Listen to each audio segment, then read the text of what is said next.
जय भीम साथियों, हमारे साथ में डॉक्टर अशोक निर्वाण जी हैं डॉक्टर रितु सिंह के प्रोटेस्ट में।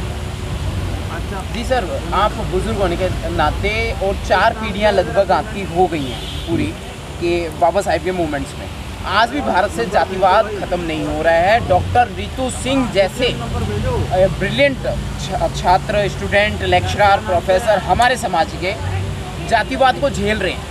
दिल्ली यूनिवर्सिटी में जातिवाद है, भारत की राजधानी में जातिवाद है। ये जातिवाद को ख़त्म करने का कोई फॉर्मूला है या नहीं है, या ये ऐसे ही चलता रहेगा?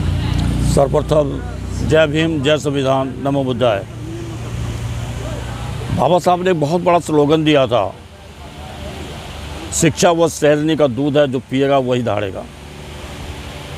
आज ऐसा लगता है कि दिल्ली विश्वविद्यालय के अंदर डॉक्टर रितु सिंह ने शिक्षा ग्रहण की तो दहाड़ रही है, प्रोफेसर रतनलाल ने शिक्षा ग्रहण करी तो वो दहाड़ रहे हैं, डॉक्टर लक्ष्मण यादव ने शिक्षा ग्रहण करी तो वो दहाड़ रहे हैं। इससे पहले दिल्ली विश्वविद्यालय के अंदर सबसे पहले, जहाँ तक मेरी नॉलेज में है, डॉक्टर माता दीन ने जो है झंडा बुलंद किया। और यहाँ से ही डॉक्टर माता दीन ने न केवल प्रोफेसर्स को बल्कि जो भी स्टाफ था दिल्ली विश्वविद्यालय का, उसको एक झंडे के नीचे लेकर आए और उसके पश्चात उन्होंने छात्रों को संगठित किया। इनके आने के साथ साथ अशोक भारती एंड परिवार, जिन्होंने दिल्ली विश्वविद्यालय के अंदर जब हमारे कॉलेज के बच्चों के एडमिशन हुआ करते थे, हमारे कॉलेज का जो बच्चा करोड़ बाग रहता था उसको चादरा फेंक दिया करता था, दूर दूर के 20-20 किलोमीटर दूर दे दिया करते था ताकि आने जाने में उनको व्यवधान और शिक्षा पूरी रूप से ग्रहण न कर सकें। ये उन लोगों की देन है कि उन्होंने प्रदर्शन किए उस समय 75, 76, 77 के दशक में, और उसके पश्चात हमारे दिल्ली विश्वविद्यालय के अंदर हमारे बच्चों का एडमिशन सही होने पर लगा। आज बड़ा दुख के साथ कहना पड़ रहा है कि डॉक्टर रितु सिंह का क्या कसूर है, बताइएगा। दौलत राम कॉलेज की जो प्रिंसिपल हैं कविता डॉक्टर सविता हो या कविता हो, हमारे लिए तो एक ही जैसी ही है। बिल्कुल जातीयता आधार पर उन्होंने रितु सिंह के खिलाफ 36-37 बच्चों को लेकर, जो बच्चे वहाँ पढ़ते भी नहीं हैं, जब बाद में जो उन्होंने उसका जब वो हुआ, एक बार फर्जीवाड़ा मतलब जारी होता है हमारे लोगों जी, चाहे वो किसी भी लेवल पे हो, कहीं पे भी हो, किसी भी स्तर पर हो, और वो फर्जीवाड़ा कई वर्षों तक उसका पीछा ही नहीं छोड़ता, उसका पूरा जीवन जो फर्जीवाड़ा फर्जी लोगों द्वारा किया जाता है। हाँ, लेकिन फिर भी इंसाफ नहीं मिलता। इंसाफ मिलता है, अब मिलेगा ना। देखिए, डॉक्टर रितु सिंह से अब वो निवेदन कर रहे हैं, आप ये प्रदर्शन को जो है थोड़ा स्थगित कर दीजिए, आप जो है रजिस्ट्रेट करने के लिए उनको कर रहे हैं। लेकिन उन्होंने कहा नहीं, मुझे नौकरी नहीं चाहिए, मुझे न्याय चाहिए। ये है शेरनी, ये है डॉक्टर अम्बेडकर की बेटी, हमारी बहन। इसके लिए हम यहाँ आए हैं कि उसको न्याय दिया जाए, और जो वहाँ की जो प्रिंसिपल है दौलत कॉलेज की, उसको जो है तुरंत गिरफ्तार, उसको निष्कासित नहीं, गिरफ्तार भी किया जाए। इसी कॉलेज के प्रिंसिपल के विषय में मैं आज से 1983 का जिक्र करना चाहूँगा कि मेरी बहन का यहाँ एडमिशन हुआ था। बड़ी मुश्किल से, मतलब मेरे को 4-5 चक्कर लगाने पड़े तब जाके उसका एडमिशन हुआ, क्योंकि उस समय डॉक्टर अरुण चौधरी, जो मान्यवर काशीराम जी के PS रहे हैं, उनके माध्यम से दौलत राम कॉलेज में एडमिशन हुआ। तो मेरी बहन ने बोला मैंने इस कॉलेज में रहना नहीं जहाँ जातिवाद रहता। 6 महीने उस प्रिंसिपल की नाक में दम रखा, और उसके पश्चात उसने वहाँ से माइग्रेशन करके लक्ष्मीबाई कॉलेज में चली गई। वहाँ गई तो वहाँ भी यही हाल था।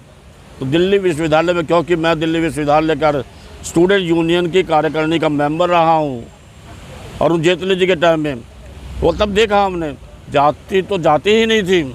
चाहे हमारा कोई भी, इवन हमारे माता दीन, डॉक्टर माता दीन जी जो डीन तक रहे, उनके साथ भी जो है प्रताड़ना करने की कोशिश करी गई। लेकिन वो एक बहुत दबंग व्यक्ति थे। उन्होंने जो पौध लगाई थी, आज वो पौध जहाँ काम कर रही है। अन्यथा डॉक्टर रितु सिंह जैसी बेचारी आती है, उनका पता भी नहीं लगता। आज डॉक्टर रितु सिंह के साथ मोहम्मद पराचा खड़े हैं, देखिएगा, महमूद पराचा जी। अगर उनकी कोई वकालत करके नहीं आता तो सर वो कहाँ से, एक तो नौकरी से बर्खास्त, कहाँ से करती हूँ खर्चा। मैं उनका बहुत बहुत शुक्रगुजार करता हूँ। आजकल राजनेता गौतम जी भी 2-4 दिन पहले, जब तक हमारे समाज के नेता यहाँ नहीं आएंगे तो बताइए कैसे काम चल सकता है। राजेंद्र पाल गौतम जी तो लगातार पहुँच रहे हैं और वो मिशन मूवमेंट को उनको बहुत बहुत साधुवाद है इसलिए जी, उनको बहुत बहुत साधुवाद है। डॉक्टर लक्ष्मण यादव भी यहाँ मैंने सुना आए और उनकी जो शैली है रियली मतलब मेरे को तो बहुत प्रभावित करती है कि कम से कम एक ओबीसी का व्यक्ति अनुसूचित जाति के किसी बच्चे के लिए, किसी उसके प्रोफेसर के लिए संघर्ष करने के लिए यहाँ पहुँच रहा है।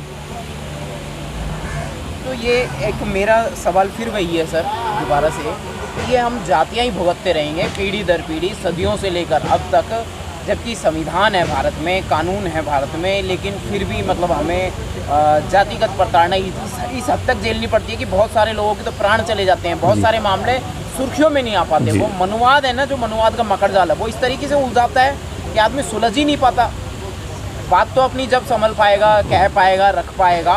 ये तो डॉक्टर रीतू सिंह जैसे पढ़े लिखे लोगों के साथ भी ऐसा हो रहा है। कुछ लोग जो एजुकेशन ही छीन लेते हैं। आपने कहा था अभी कि हमारा मिशन मूवमेंट है कि एजुकेटेड बने, लेकिन वो एजुकेशन से पहले ही आपको ख़त्म कर देते हैं। जैसे आप नहीं, अब समय अब समय आ गया है। अब वो हमें प्रताड़ित करेंगे तो हम उनको उनसे ज़्यादा प्रताड़ित करेंगे। कैसे? उदाहरण के लिए अभी देखिएगा, प्रहार के बदले में प्रहार नहीं, प्रहार के प्रहार हमने कहा यदि वैसे नहीं मानेंगे तो हमें हथियार उठाना पड़ेगा। फिर तो एजुकेशन पूरी नहीं हो पाएगी, कलम की जगह तलवार आ जाएगी। नहीं, तलवार हमने कब तलवार या सर तलवार और बंदूक तभी आएगी जब हम शिक्षित हो जाएंगे। हमें तलवार का मायना नहीं पता, चलाने नहीं आती, चलाने के लिए तो शिक्षा चाहिए सर, एजुकेशन चाहिए हमको। हम नरसंहार नहीं करना चाहते। अभी देखिए ना, आप लोगों के अंदर ताकत आई है। जो आरएसएस के लोग ये कहा करते थे कि हिंदू धर्म में या अन्य धर्म के अंदर जातिवाद नहीं है, आप वो खुद कह रहे हैं कि 3000 साल पहले अपने जो आरएसएस के भागवत हैं वो कह रहे हैं 4000 साल पहले जब भी तब से जातिवाद का ये लोग वो कर रहे हैं, उस कारण से ये पीछे रह गए हैं। आज कह रहे हैं कि आरक्षण, जो लोग इनके जो शीर्ष नेता थे 1948, 49 या 32 से पहले जो इस विषय का अंग्रेज़ों ने जब आरक्षण दिया था उस समय भी उन्होंने विरोध किया था, और जब बाबा साहब ने आरक्षण का प्रावधान किया तब इन्होंने विरोध किया। जब 1949 के अंदर बाबा साहब ने ओबीसी के लिए आरक्षण की मांग की, वहाँ भी इन्होंने विरोध किया, लेकिन SC ST का आरक्षण उस समय मिल गया। और उसके पश्चात धन्यवाद हो उनका VP सिंह जी का, जिन्होंने मंडल आयोग को लागू करा। उसके बाद से OBC का जब से आरक्षण हुआ और OBC के लोग जब अनुसूचित जाति जनजाति के लोगों के साथ खड़े हो गए तो मनुवादियों के पेट में दर्द होने लगा। उन्होंने वहाँ पर जो OBC के लोग हैं उनको भी प्रताड़ित करना चालू कर दिया। जी, इसी कड़ी में मेरा एक और सवाल है, आर्थिक व्यवस्था शेड्यूल कास्ट समाज की यानी SC SC OBC की, खासतौर से SC SC की आर्थिक व्यवस्था पर हमला, एजुकेशन पर हमला और भी कई गतिविधियों से ये लोग हमलावर बने हुए हैं मनुवादी लोग जी। और उसको फिर ये करते हैं जानबूझकर और फिर कहते हैं कि क्या मनुवाद क्या है, मनुवाद की डेफिनेशन क्या है। नहीं तो सर बाबा साहब सीधा कह गए, आर्थिक क्रांति के लिए शिक्षा क्रांति जरूरी है। जब आर्थिक क्रांति आ जाएगी तो शिक्षा को क्रांति अपने आप आ जाएगी। शिक्षित हो गई, शिक्षित हो गई तभी तो संघर्ष कर रही हैं। संघर्ष तो कर रही हैं, लेकिन सिर्फ संघर्ष ही चल रहा है ना। हाँ, हम नॉर्मल लाइफ क्यों नहीं जी सकते? सब संघर्ष करने के पश्चात उनको बुला रहे हैं ना, आओ आओ, हाथ पकड़ जोड़ रहे हैं, आओ। लेकिन डॉक्टर रीतू सिंह और उनके मेरे जैसे वालों जी, फर्जी FIR होती है, फर्जीवाड़ा होता है, डॉक्टर सविता राय को गिरफ्तार नहीं किया जाता, उसके लिए हमें धरना प्रदर्शन करना पड़ रहा है। आज शायद 12वां दिन है शायद। जी जी, नहीं उससे पहले भी बहुत प्रदर्शन हुए डॉक्टर रीतू सिंह जी के लिए। तो डॉक्टर सविता राय को तो अरेस्ट नहीं किया जा रहा है। कारण है वो सरकारें मनुवादियों की हैं खुद, और वो खुद। हाँ, इसको हम किस तरीके से रोकेंगे, खत्म करेंगे या ऐसा ही चलता रहेगा? सत्ता तो आपको अपने हाथ में लानी पड़ेगी। जिस दिन बहुजन समाज के पास सत्ता आ जाएगी उसी दिन जो है मनुवादी अपने आप ही जेल जाने आरम्भ हो गए। सर हर चीज़ में तो वहाँ वो EVM ले आए हैं। हाँ जी, EVM ले आए हैं। कब तक करेंगे सर? अब देखिए ना, मोदी जा नहीं रहा। मोदी तो जाएगा। किसी और देश का प्रधानमंत्री ऐसा होता तो जबरन या अपनी तरफ से कैसे ही करके उसे ये पद छोड़ना पड़ता। नहीं, मेरे तो बड़ा अफसोस हो रहा है, एक ऐसे व्यक्ति का नाम लेना बंद कर दीजिए आप। महाचोर का नाम लेना ही आप खुद अपराधी हैं। उसकी मार्केटिंग कर रहे हैं, नाम आप मार्केटिंग कर रहे हैं उनकी। सही है किसी तरीके से। हाँ, अपराधी को अपराधी ना कहें तो क्या कहें? नहीं, उसको जूता मारो पहले तो सर, कोई भी हो चाहे। जी तो बहुत करता है, चाहते हैं जी। हमने कहा था जब राजेंद्र पाल गौतम के लिए लोगों ने कहा कि इनका सर कलम कर देंगे, हमने कहा आप एक करोगे हम 1000 कर देंगे। बिल्कुल करते मेरे खिलाफ FIR लॉन्च होती है मेरे खिलाफ, जी जी क्योंकि मैंने कोई गलत नहीं कहा था।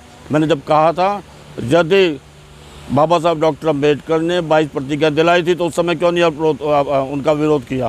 क्योंकि बाबा साहब अम्बेडकर के सामने पता था एक राजेंद्र पाल गौतम ने 22 प्रतिज्ञा दिलाई और आपने उसका विरोध कर दिया। वह एक राजनीतिक कारण था, क्योंकि गुजरात में चुनाव होने थे, इसलिए राजेंद्र पाल गौतम को वहाँ मंत्री पद को जो है त्याग करना पड़ा। जी। सो मेरा कहने का मतलब है हम लोग कहीं ना कहीं राजेंद्र पाल गौतम जी ने भी जातिवाद झेला है। बिल्कुल, वो भी जातिवाद, जब वो उन्होंने इतना बड़ा पद, जी, हालांकि उनको पद की लालसा थी ही नहीं थी, लेकिन पद खोना पड़ा। कई बार उनसे भी मतभेद हो जाते हैं, हम तो बड़ा आपको क्लियर करते हैं कि आपने वहाँ से तोड़ छोड़ा, लेकिन विधायिका के पद क्यों नहीं छोड़ा? मैं मिशन जय भीम का एक कार्यकर्ता हूँ, तो उन्होंने बहुत अच्छा बताया। विधायक हूँ तो यहाँ मेरे को दफ्तर मिला हुआ है, कहाँ मीटिंग करेंगे? सही बात है। तो सत्ता तो हाथ में रहनी चाहिए। कलम और कलम की ताकत जो है ना बहुत बड़ी चीज़ होती है। तो मनुवादी तो इतने चालबाज हैं, षड्यंत्रकारी हैं, वो तो ये पद भी छीन लेंगे उनसे आपके इस वक्तव्य के बाद में। नहीं, अब नहीं लगता सर। अब जो कर रहे हैं तो मैं सिर्फ राजेंद्र पाल गौतम जी की बात नहीं कर रहा, बहुत सारे बहुत लोग हैं, करुणाकरण जी हैं, सुमित जी हैं, बहुत हैं जो इस समय पूरे देश को बोध में करने जा रहे हैं। जी। अभी 17 तारीख को 19 तारीख को अलग अलग प्रदेशों के अंदर जो है 5-5, 2-2 लाख रुपए लोग जो हैं वो बौद्ध धर्म की दीक्षा लेने जा रहे हैं। करिए, आइए ना, गिरफ्तार करके देखिए ना। सही बात है। धर्म व्यक्तिगत। अच्छा, ये 15% लोग इस कदर हैं कि ये हमारे समाज पे हर बार हर तरीके से नए तरीकों से बात वही जातिवाद को लेकर के हावी रहते हैं। मतलब जातिगत दुर्भावना जाति ही नहीं है। जी, जाति नहीं। वो तो बाबूजी भी कहा करते थे जाति ही नहीं है। बाबू जगजीवन राम भी यही कहते कि जाति ही नहीं है। और हकीकत यही है कि जब तक यह देश हैगा यहाँ से जाति नहीं जाएगी। जातियों पे बैन लगना चाहिए। जातियों पे बैन लगना चाहिए।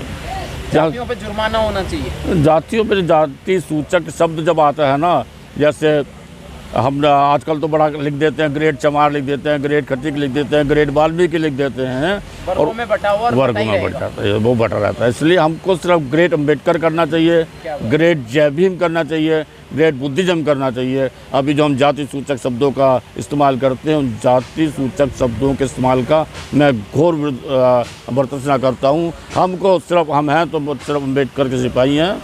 एक खास बात मैं इसी जाति को लेकर कहूँगा कि किसी मुद्दे में, किसी मामले में मुझे भी ये प्रताड़ित किया गया था। या तो तू अपनी जाति खुद बताएगा, हम तुझे इतना मजबूर कर देंगे, या हम बताएंगे। जी, अब बताओ। तो आपने बताया क्या?